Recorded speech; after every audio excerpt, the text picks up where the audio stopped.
Hai guys, balik lagi di channel YouTube aku. Jangan lupa like, comment, and subscribe.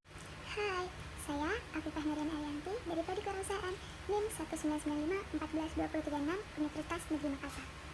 Tahun angkatan 2019. Nomor 1 bagian A. Manajemen resiko operasional adalah resiko yang timbul akibat tidak berfungsinya proses internal, adanya kesalahan manusia, kegagalan pada sistem, dan faktor atau kejadian dari luar oleh manusia, sistem, dan kejadian eksternal.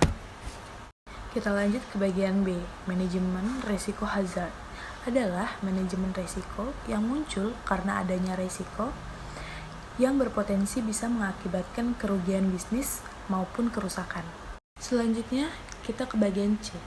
Manajemen resiko finansial adalah upaya untuk memantau resiko dan melindungi hak properti, laba, aset, dan aset entitas bisnis. Dalam prakteknya, proses manajemen risiko ini mencangkup mengidentifikasi, mengevaluasi, mengendalikan risiko jika terbukti mengancam keberlanjutan perusahaan. Kita lanjut ke bagian D.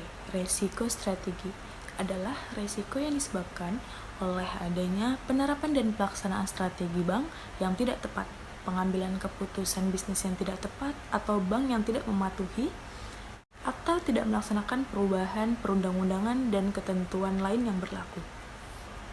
Nomor 2, manajemen risiko adalah proses mengidentifikasi, menganalisis, mengevaluasi, mengendalikan, dan berusaha menghindari, meminimalkan, atau bahkan menghilangkan risiko yang tidak dapat diterima.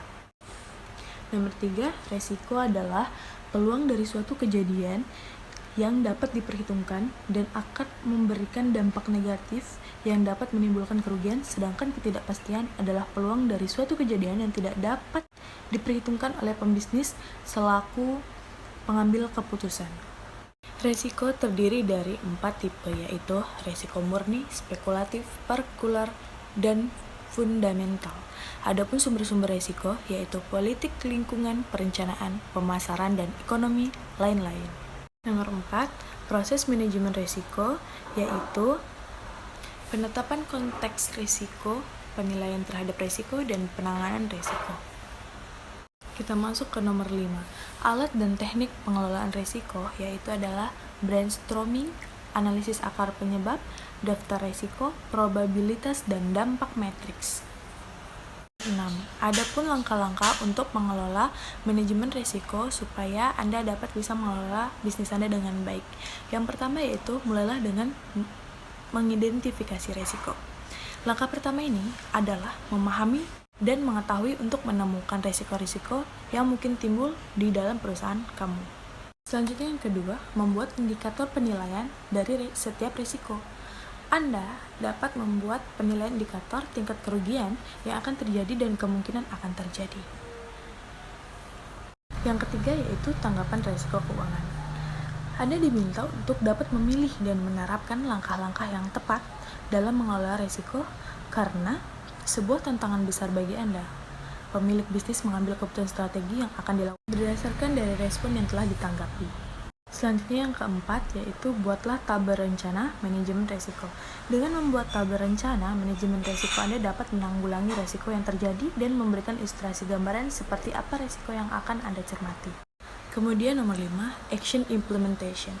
Dalam pelaksanaannya, Anda harus konsisten melakukan metode yang sudah disepakati dan direncanakan di awal sehingga mengulangi risiko kerugian.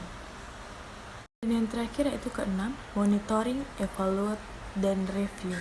Ketiga proses ini merupakan langkah akhir dalam melakukan manajemen risiko, sehingga dibutuhkan sistematik secara struktural dari awal dari segi perencanaan. Ya, itu tadi jawaban dari saya. Semoga jawabannya bermanfaat untuk sekitar dan untuk semuanya.